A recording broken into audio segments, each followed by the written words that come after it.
गुप्त नवरात्रि समाप्त होने से पहले जरूर कर लें ये जरूरी काम ताकि आपकी आध्यात्मिक ऊर्जा सशक्त रह सके। गुप्त नवरात्रि में माँ दुर्गा की 10 महाविद्याओं की पूजा अर्चना की जाती है, जो तंत्र साधना करने वाले लोगों के लिए महत्वपूर्ण मानी गई है। लेकिन गृहस्थ लोग भी कई तरीके से इन पवित्र दिनों में अपनी आध्यात्मिक ऊर्जा को सशक्त कर सकते हैं। जैसे कैसे, चलिए जानते हैं। गुप्त नवरात्रि के दौरान माँ दुर्गा के विभिन्न रूपों की साधना करना और विशेष मंत्रों में 108 बार जाप करना अत्यंत लाभकारी है। चलिए जानते हैं 10 महाविद्याओं के नाम। माँ काली, समय और मृत्यु की देवी। दूसरे नंबर पे है माँ तारा, उद्धारणी, रक्षा करने वाली। तीसरे नंबर पे है माँ त्रिपुर सुंदरी, सौंदर्य और श्री विद्या की अधिष्ठात्री। चौथे नंबर पे है माँ भुवनेश्वरी, ब्रह्मांड की स्वामिनी। पांचवे पर है माँ भैरवी, तामसिक शक्तियों की विनाशनी। माँ छिन्नमस्ता छठे नंबर पे आएंगी, आत्म त्याग और शक्ति का प्रतीक। सातवें नंबर पर है माँ धूमावती, विधवा स्वरूप, ज्ञान और वैराग्य की देवी। आठवें नंबर पर है माँ बंगला देवी, माँ बंगला मुखी, शत्रु के वध, वाक शक्ति नियंत्रण के लिए। 9वें नंबर पे है माँ मातंगी, विद्या, कला, संगीत और वाणी की देवी। 10वें नंबर पर है माँ कमला, धन, ऐश्वर्य और लक्ष्मी स्वरूप। गुप्त नवरात्रि के दौरान माँ दुर्गा के विभिन्न रूपों की साधना करना और विशेष मंत्रों का जाप 108 बार करना अत्यंत लाभकारी है। रात्रि में ध्यान और साधना करने से आध्यात्मिक ऊर्जा की तीव्रता बढ़ती है। विशेषकर माँ काली, माँ तारा देवी और माँ बंगला मुखी के ध्यान का महत्व है। गुप्त नवरात्रि में दुर्गा सप्तशती देवी महात्म या श्री दुर्गा चालीसा का पाठ करना और अंतिम दिन हवन करना विशेष रूप से शुभ माना जाता है। माँ दुर्गा, महाकाली और बगलामुखी के मंदिरों में दर्शन करना और यंत्र साधना करने से अद्भुत लाभ मिलता है। ब्रह्म मुहूर्त में साधना करने से आध्यात्मिक ऊर्जा तीव्रता से बढ़ती है और इस दौरान विशेष अनुष्ठान करने की सलाह भी दी जाती है। गुप्त नवरात्रि एक विशेष आध्यात्मिक समय होता है जब साधक अपनी आध्यात्मिक ऊर्जा को जागृत और सशक्त कर सकते हैं। गुप्त नवरात्रि तंत्र और सिद्धि के लिए सर्वोत्तम मानी जाती है। इस समय ध्यान करने से आध्यात्मिक ऊर्जा तीव्र गति से बढ़ती है।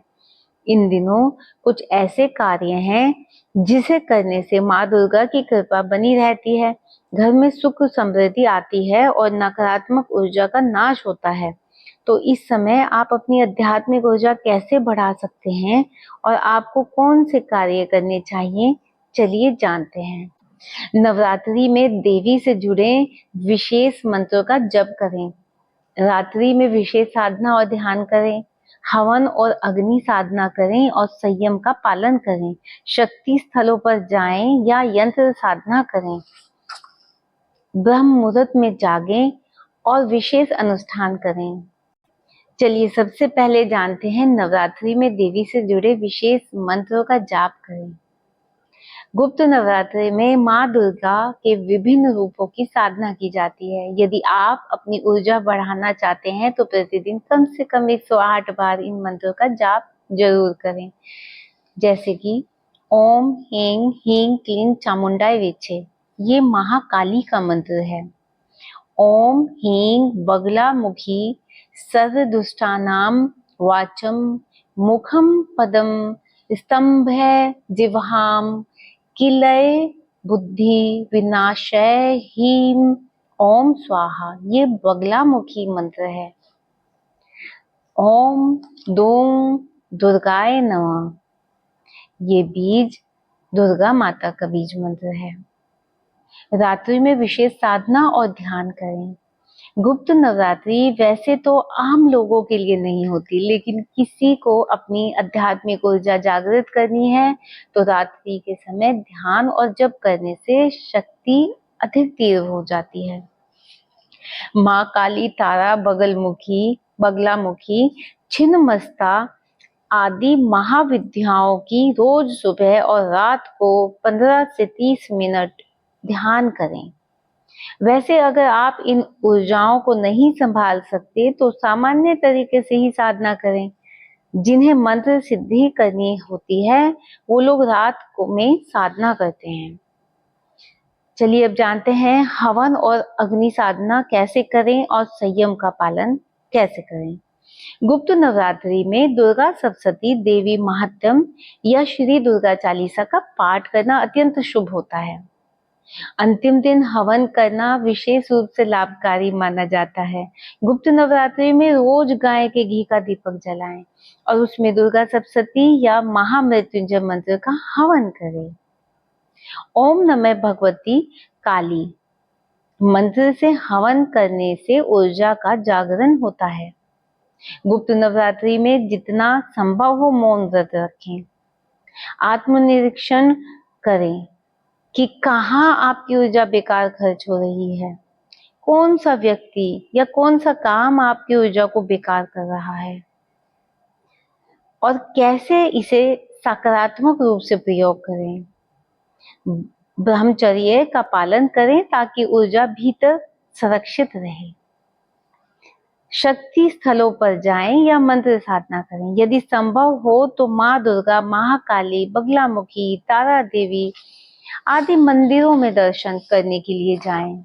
माँ बगलामुखी या माँ काली का यंत्र स्थापना करें और उनकी साधना करें।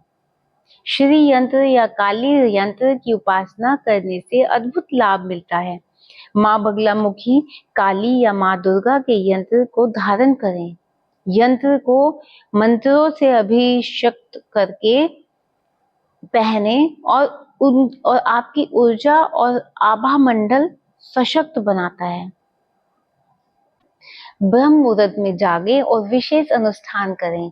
ब्रह्म मुहूर्त सुबह 4 बजे से 6 बजे में उठकर साधना करें। इस दौरान ध्यान करने से आध्यात्मिक ऊर्जा तीव्र गति से बढ़ती है। मंदिरों में दीपदान करें।